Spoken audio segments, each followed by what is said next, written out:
Pinaghahanap na ng Justice Department ang umano'y assassin. Nakausap ng pangalawang Pangulo para patayin sina Pangulong Ferdinand R. Marcos Jr., First Lady Liza Araneta Marcos at House Speaker Martin Romualdez. Ikinakasa na rin ng DOJ ang mga kasong isasampa laban sa Vice Presidente. Yan ang ulat ni Noel Talakay.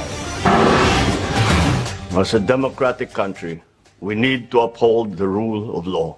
Ako, bilang pinuno ng Executive Department at lahat ng mga nanunungkulan sa pamahalaan ay may sinumpaang tungkulin na tutupdin at pangangalagaan ang konstitusyon at ang ating mga batas. Kaya hindi tama ang pagpigil sa mga halal ng bayan sa paghahanap ng katotohanan. Ito ang naging pahayag ni Pangulong Ferdinand Marcos Jr. kaugnay sa pagbabanta ni Vice President Sara Duterte laban sa kanya kay First Lady Liza Araneta Marcos at House Speaker Martin Romualdez.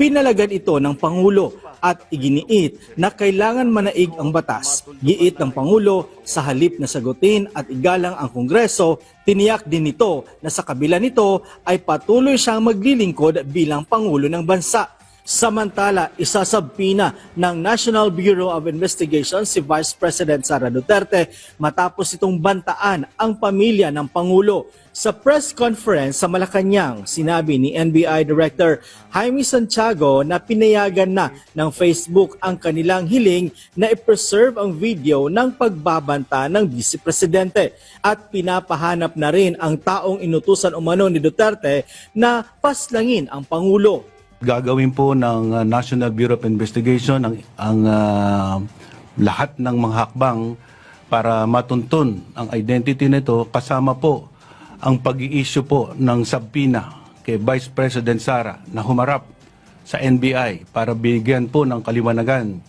ang kanyang mga pananalita. Dahil po diretsuhan niyang sinabi na siya po ay kumuha na ng tao, na siya pong gagawa ng pagpatay hindi lang po sa Pangulo, kasama po ang ating First Lady at ang ating Speaker of the House.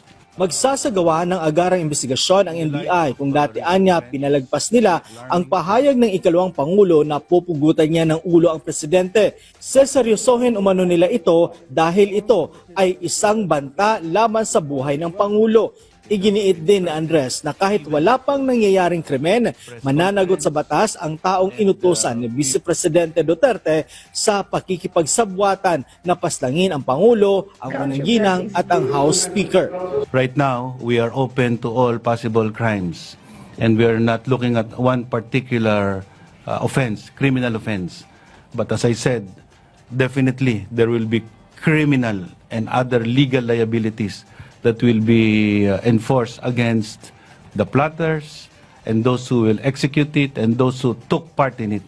First, the Vice President is not immune from suit. She can be the subject of any criminal, administrative case, and the Ombudsman also has authority to do its duty, to discipline, and to take necessary measures. Ayon sa NBI, hindi nila agad inaresto ang Vice Presidente dahil nire-respeto pa nila ito. Binigyan ng 5 araw si Vice President Duterte na harapin ang NBI. We are giving her chance, due process, to answer yung ibinibintang sa kanya. No? This is by way of subpoena.